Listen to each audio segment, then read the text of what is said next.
പവിത്ര സീരിയലിന്റെ 10ാമത്തെ എപ്പിസോഡാണ്. സേതുലക്ഷ്മി അമ്മ വേദയോട് പറയും, ക്രീമേഷൻ കഴിഞ്ഞ് തിരിച്ചു പോരാൻ നേരം അവൻ കുഞ്ഞിനെയും കൊണ്ട് ആരോടും പറയാത്ത ഒറ്റ പോക്കായിരുന്നു. വേദ ഇങ്ങനെ കുഞ്ഞിനെ നോക്കും. എങ്ങോട്ട്? അതറിയില്ല മോളെ, എന്നോടൊന്നും പറഞ്ഞില്ല. കുഞ്ഞില്ലാതെ മോളുടെ അടുത്തേക്ക് എങ്ങനെ വരുന്നു കരുതി പേടിച്ചിരിക്കായിരുന്നു ഞാൻ. അവൻ വന്ന് ഇറങ്ങിയപ്പോഴാ സമാധാനായത്.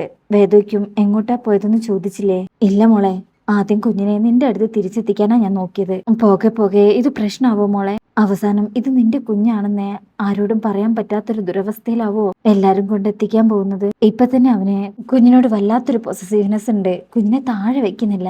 പോകെ പോകെ ഇത് കൂടി വരുമെന്ന് എന്റെ പേടി മോളെ. എല്ലാം ഇപ്പൊ തന്നെ തുറന്നു പറഞ്ഞല്ലോ മോളെ. അപ്പൊ വേദ പറയും, അത് വേണ്ട, ഹോസ്പിറ്റലിൽ നിന്ന് എങ്ങനെയെങ്കിലും ഈ കുഞ്ഞിനെ ജീവനോടെ പുറത്തെത്തിക്കണം, എന്നിട്ട് ആലോചിക്കാം ബാക്കിയെല്ലാം. അമ്മ എന്ത് പറയണമെന്ന് അറിയാതിരിക്കുക. ശേഷം പിന്നീട് കാണിക്കുന്നത് ശ്രീകാന്തും ആ സാബു പോലീസും കൂടെ അവിടെ ഇരുന്ന് മദ്യപിക്കാട്ടോ. ഇനി ആലോചിക്കാനൊന്നുമില്ല. അവനിനി പുറത്തിറങ്ങുന്നതേ അവന്റെ അച്ഛനെ ചിത എത്തിക്കാനായിരിക്കും. അതോടെ അവന്റെ പത്തി എന്നേക്കുമായി താഴും. ചില കണക്കുകൾ എനിക്കും തീർക്കാനുണ്ട്, അതിനുള്ള അവസരം എനിക്ക് ഒരുക്കി തരണേ എന്ന് സാബു പറയുമ്പോ ശ്രീകാന്ത് പൊട്ടിച്ചിരിക്കും. നേരിട്ട് തീർക്കാൻ പറ്റിയില്ലെങ്കിൽ എന്താ, അവൻ ജയിലിൽ അനുഭവിച്ചാ പോരെ? സാബു പറയും, അത് മതി, അല്ലെങ്കിൽ നേരിട്ട് തീർക്കാൻ ഇനി ഞാനില്ല. പേടിച്ചിട്ടാണോ? അപ്പൊ അയാള് പറയും, ഏയ് പേടിച്ചിട്ടല്ല, റിട്ടയർഡ് ആവുന്നത് വരെ സർവീസിൽ തുടരണം എന്നുണ്ട്. വല്ല പ്രശ്നവും വന്ന് പുറത്തു പോകേണ്ടി വന്നാ അതേ ബാക്കിയാണോ? ഇവന്റെ കടി കൊണ്ട് മരണം വരെ വിട്ടുപോകാത്ത അസുഖമായിട്ട് കഴിയേണ്ടി വരില്ലേ? അതുകൊണ്ട് ആ പണി വേറെ ആരെങ്കിലും ഏൽപ്പിച്ചാലോ? ശ്രീകാന്ത് പറയും, ഏൽപ്പിച്ചു കഴിഞ്ഞിടോ. ആണോ? ശ്രീകാന്ത് പറയും, താൻ എന്താ കരുതിയത്? അതിനുള്ള ചോണക്കുട്ടികളൊക്കെ അവിടെ ആ ജയിലിനകത്തുണ്ട്. 100 രൂപ കൂലി വാങ്ങിച്ച് 3 നേരം തിന്നുകൊണ്ട് അവന് ജീവിച്ചു പോവാൻ ഞാൻ അനുവദിക്കുന്ന കരുതിയോ? തല പൊക്കുമ്പോഴേ അവനിട്ട് തല്ലണോ? സാബു പറയും, അതെ, തല്ലണ സമയത്ത് എന്റെ പേര് പറഞ്ഞൊന്ന് കൊടുക്കാൻ പറയണേ. അങ്ങനെ അവരവിടെ ഇന്ന് ആഘോഷിക്കുക. അല്ല, ദില്ലി കേസ് എന്തായി? ദർശന്റെ സുഹൃത്തിന്റെ മകൾ പകർത്തിയ വീഡിയോയിലല്ലാതെ വേറെ എവിടെയും അവളെ സ്പോട്ട് ചെയ്യാൻ പറ്റിയിട്ടില്ല. സാബു പറയും, സമയം കണക്കാക്കിയ ഇപ്പൊ ഏതെങ്കിലും ഹോസ്പിറ്റലായിരിക്കുമല്ലോ. അതുകൊണ്ട് ദില്ലിയിലെ ഹോസ്പിറ്റലൊക്കെ നമ്മൾ അരിച്ചു പെറുക്കി അവളോട് സാദൃശ്യമുള്ള ഒരാളെ സ്ഥലത്ത് കണ്ടെത്തി. പക്ഷെ പറഞ്ഞയച്ച കഴുതകൾക്ക് നേരിട്ട് വെരിഫൈ ചെയ്യാൻ പറ്റിയില്ല. പക്ഷെ ആശ്വാസമുള്ള ഒരു വാർത്തയുണ്ട്, ആ പെണ്ണിന്റെ കുഞ്ഞ് പ്രസവത്തോടെ മരിച്ചു. ഉറപ്പാണോ സാറേ? അല്ല, സാറിന്റെ ആൾക്കാര് പുറകെ ഉണ്ടെന്ന് വേദയ്ക്ക് അറിയില്ലേ? അറിയരുതെന്ന് ഞാൻ പ്രത്യേകം പറഞ്ഞിരുന്നു. സാബുവിക്കും, അതെന്താ അങ്ങനെ പറഞ്ഞത്? പല കേസിലും നമ്മൾ ഔട്ട് ഓഫ് സ്റ്റേറ്റ് അന്വേഷിക്കാൻ പോകാറില്ല. അപ്പോഴൊക്കെ നമ്മൾ ആവർത്തിക്കുന്നൊരു തെറ്റുണ്ട്. അന്വേഷിക്കുന്ന ആളെ കണ്ടെത്താൻ ചില ലോക്കൽസിനെ കൂട്ടുപിടിക്കും. അവർക്ക് രഹസ്യം അന്വേഷിക്കേണ്ട രീതി അറിയില്ല, നേരിട്ട് കാര്യം അന്വേഷിക്കും. അന്വേഷിക്കേണ്ട വിവരം കണ്ടെത്തേണ്ട ആളെ അറിയുകയും ചെയ്യും. അങ്ങനെ എന്തെങ്കിലും ഇക്കാര്യത്തിൽ സംഭവിച്ചിട്ടുണ്ടോ? ശ്രീകാന്തയ്ക്കും, താനെന്താ അങ്ങനെ വെച്ചേ? സാബു പറയും, അല്ല, അന്വേഷിക്കുന്ന ആളെ തെറ്റിദ്ധരിപ്പിക്കാൻ വേണ്ടി കുഞ്ഞു മരിച്ചു എന്ന് വേദ പറഞ്ഞതാണെങ്കിലോ? അത് കേൾക്കുമ്പോ ശ്രീകാന്തിന്റെ ഉള്ളിൽ ഒരു പേടി വരുന്നുണ്ട് കേട്ടോ. അതേക്കുറിച്ച് ഇങ്ങനെ ചിന്തിക്കണേ. ശേഷം പിന്നീട് വേദ ഇങ്ങനെ കുഞ്ഞിനെ കിടത്തി കളിപ്പിക്കാട്ടോ. അപ്പോ സേതുലക്ഷ്മി അമ്മ അങ്ങോട്ട് വരും. മോളെ, അപ്പൊ തന്നെ വേദ എണീക്കൂട്ടോ.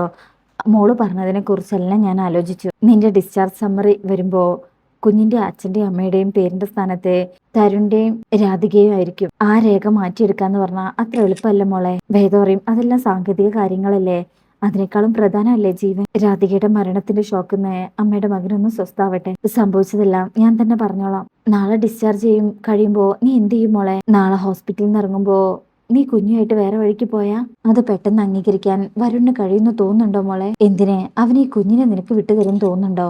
അപ്പൊ വേദ പറയും, അങ്ങനെ ഒരു നാടകം നടന്നാ അത് ഈ കുഞ്ഞിനെ തന്നെ ആയിരിക്കും ദോഷം ചെയ്യാമേ. പിന്നെ നീ എന്ത് ചെയ്യും മോളെ? കുഞ്ഞിനെ ഫീഡ് ചെയ്യണ്ടേ? വേദ പറയും, തൽക്കാലം ഒരു വഴിയേ ഉള്ളൂ. കുറച്ചു കാലം കൂടെ ഈ കുഞ്ഞിനെ നോക്കാന്നുള്ള പേരില് ഞാനും നിങ്ങളോടൊപ്പം വരണമെന്ന് അമ്മ തരുണിനോട് പറയണം. വീട്ടിലെ അന്തരീക്ഷമാകുമ്പോ കാര്യങ്ങളെല്ലാം തരുണിനെ ബോധ്യപ്പെടുത്താൻ നമുക്ക് കുറെ കൂടി എളുപ്പമാവും. അമ്മയ്ക്ക് അത് പൂർണ്ണ സമ്മതാട്ടോ. മുഖത്ത് നല്ല സന്തോഷമുണ്ട്.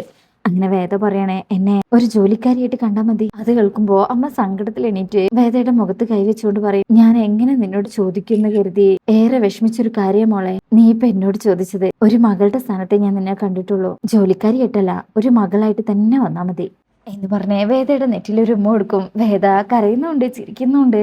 അപ്പോഴായിരിക്കും, എന്താ ഇവിടെ ഒരു കരച്ചിലും കെട്ടിപ്പിടുത്തൊക്കെ എന്ന് പറഞ്ഞിട്ട് നമ്മുടെ അരുണ സിസ്റ്റർ അങ്ങോട്ട് വരുന്നത്. നാളെ ഡിസ്ചാർജ് അല്ലേ? അവരതേന്ന് തലയാട്ടും. ഡോക്ടറെ എന്നെ കുറച്ച് കാര്യങ്ങൾ പറഞ്ഞ് ഏൽപ്പിച്ചിട്ടുണ്ട്. മാഡം എന്റെ കൂടെ വരുമോ? ഇപ്പൊ വരാം മോളെ എന്ന് പറഞ്ഞിട്ട് ആ സിസ്റ്ററോടൊപ്പം പോവാട്ടോ സേതുലക്ഷ്മി. അപ്പൊ വേദ കുഞ്ഞിന്റെ അടുത്ത് ഇങ്ങനെ സംസാരിക്കുകയാണേ.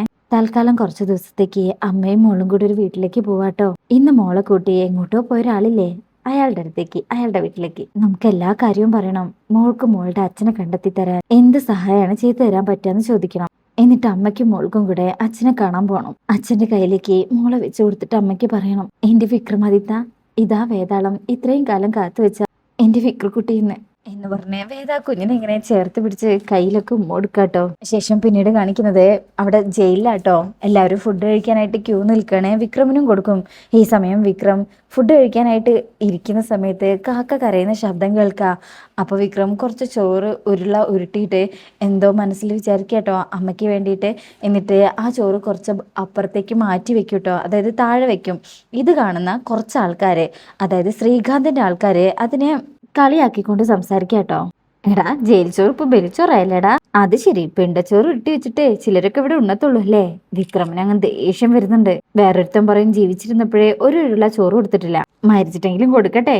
അപ്പൊ വേറൊരാൾ പറയും കാക്കയ്ക്ക് പകരം വല്ല പട്ടിയോ പൂച്ചയോ വന്ന് നക്കിയാൽ എന്ത് ചെയ്യും. വേറൊരാൾ പറയും പട്ടി നക്കിയാ പിണ്ടം പോയിന്ന് കേട്ടിട്ടില്ലേ. ജീവിച്ചിരിക്കുമ്പോഴും മരിച്ചു കഴിഞ്ഞാലും ചിലരുടെ ജീവിതം അങ്ങനെയാ, പട്ടി നക്കിയ പിണ്ടം പോലെ. അത് പറയലും വിക്രമിന് സഹി അങ്ങ് കിടും. ആ പ്ലേറ്റ് കൊണ്ട് തന്നെ അവന്റെ തല അടിച്ചു പൊട്ടിക്കുക. നല്ല കൊടുക്കുന്നുണ്ട് എല്ലാത്തിനും. പറഞ്ഞവന്മാർക്ക് ഓരോരുത്തർക്കായിട്ട് സ്പെഷ്യൽ ആയിട്ട് തന്നെ വിക്രം കൊടുക്കുക കേട്ടോ. അപ്പൊ തന്നെ ഒരു കോൺസ്റ്റബിൾ പോയിട്ട് പോലീസിന്റെ അടുത്ത് പറയും വിക്രം എല്ലാവരെയും തല്ലി ചതയ്ക്കുന്നു.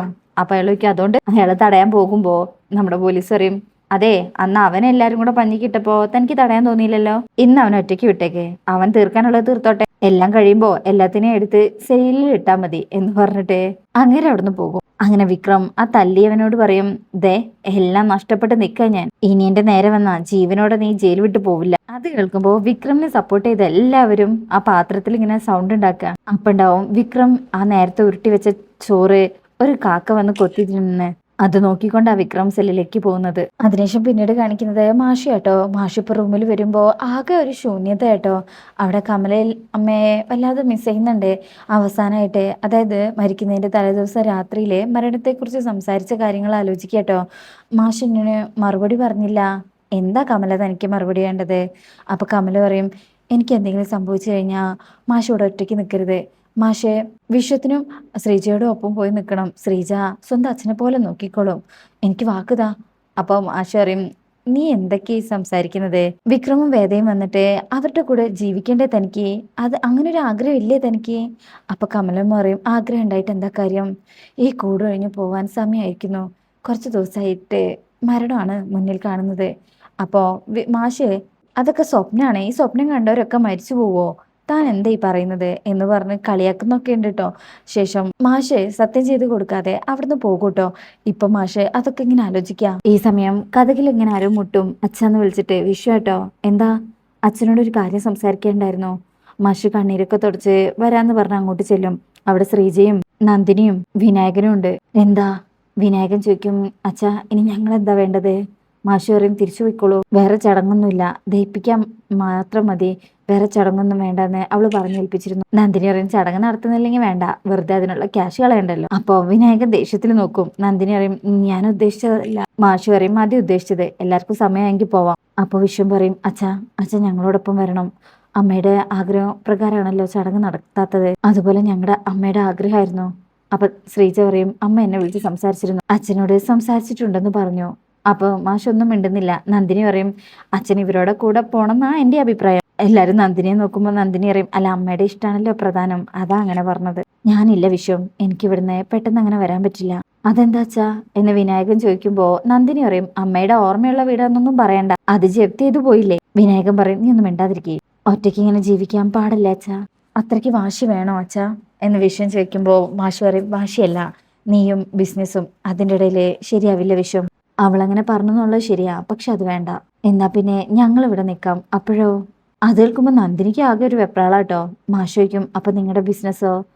അവിശ്വം പറയും അതിനേക്കാളും പ്രധാനം മനസ്സമാധാനമല്ല അച്ഛാ, മില്ലിലേക്കും ഓഫീസിലേക്കും ഇവിടുന്ന് പോയിട്ട് വരാം. പോകും മുമ്പ് എന്നോട് വിക്രമും അത് പറഞ്ഞിരുന്നു. മാഷ് പറയും ഞാനൊന്ന് ആലോചിക്കട്ടെ എന്ന് പറഞ്ഞ് നടന്നു പോവാണ്. നന്ദിനിക്ക് അത് പിടിച്ചിട്ടില്ല കേട്ടോ. അവിടുന്ന് കട്ട് ചെയ്തിട്ട് പിന്നെ കാണിക്കുന്നത് തരുൺ ഡ്രസ്സൊക്കെ പാക്ക് ചെയ്യണേ. രാധികയുടെ ഡ്രസ്സ് ഇങ്ങനെ എടുത്ത് നോക്കും. അപ്പൊ റൂമിലേക്ക് അമ്മ വരിക കേട്ടോ. അമ്മ മോളെവിടെ? അതെ ഡോക്ടർ ബ്രസ്റ്റ് ഫീഡ് ചെയ്യാൻ പറഞ്ഞു. ഈ നമ്മുടെ റൂമിൽ ഒരു കുട്ടി ഉണ്ടായിരുന്നില്ലേ, ആ കുട്ടിയുടെ ഡോക്ടർ സമ്മതം ചോദിച്ചു. തരുണിന് ഇഷ്ടമായിട്ടില്ല കേട്ടോ, അത് വേണ്ടിയിരുന്നില്ല അമ്മേ. അതെന്താ മോനെ? അതൊരു അനുഗ്രഹമായിട്ട് എനിക്ക് തോന്നിയത്. തരുൺ പറയും അല്ല ആ കുട്ടിയുടെ കുഞ്ഞല്ലേ മരിച്ചത്? ആ അതെ, അതിന്റെ മുഖോർത്ത സങ്കടം വരും മോനെ. ഞാൻ പിന്നീട് ആ കാര്യങ്ങളൊക്കെ അറിഞ്ഞത്. ആ കൊച്ചിന് ആരുമില്ല, ഇവിടെ ഒരു കോൾ സെന്ററിലാണ് ജോലി ചെയ്തോണ്ടിരുന്നേ. ഒരു ഫ്രണ്ടിനെ കൂട്ടിയാ പ്രസവിക്കാൻ വന്നത്. അപ്പൊ തരുൺ ചോദിക്കും അപ്പൊ അവരുടെ ഹസ്ബൻഡോ? ഹസ്ബൻഡിന്റെ കാര്യം പറയേണ്ട ആവശ്യമില്ല, കുറച്ചു കാലമായിട്ട് ഒരു അഡ്രസ്സും ഇല്ല, തൊട്ടു പിന്നാലെ ശത്രുക്കളോ? ആ, ഈ ബന്ധുക്കൾ എന്നെ ശത്രുക്കളായി മാറുമെന്ന് കേട്ടിട്ടില്ലേ? ഞാൻ നിന്നോടൊരു കാര്യം ചോദിക്കട്ടെ? കുറച്ച് നാളത്തേക്ക് ആ കുട്ടിയെ നമ്മുടെ വീട്ടിലേക്ക് കൊണ്ടുപോയാലോ? തരുണി അങ്ങനെ ഇട്ടും അമ്മ എന്തൊക്കെയാ പറയുന്നേ? അവരെന്തിനാ നമ്മുടെ വീട്ടിലേക്ക് കൊണ്ടുപോകുന്നത്? എടാ, നമ്മുടെ കുഞ്ഞിനിപ്പോ ആവശ്യം ഒരു അമ്മയുടെ സാന്നിധ്യ. അതിനെ പാലൂട്ടാനും ഒരാൾ വേണ്ടേ? അപ്പൊ തരുൺ ഇങ്ങനെ അതിനെക്കുറിച്ച് ആലോചിച്ചിങ്ങനെ നിൽക്കുന്നിടത്താട്ടോ ഈ ഭാഗം കഴിയുന്നത്. അങ്ങനെ ഈ ഒരാഴ്ചത്തെ ഫുൾ എപ്പിസോഡ് കഴിഞ്ഞിരിക്കുകയാണ്. നിങ്ങൾക്ക് റിവ്യൂ ഇഷ്ടപ്പെട്ടിട്ടുണ്ടെങ്കിൽ ചാനൽ എല്ലാവരും ഒന്ന് ലൈക്ക് ചെയ്യുക, സബ്സ്ക്രൈബ് ചെയ്യുക, സപ്പോർട്ട് ചെയ്യുക. താങ്ക്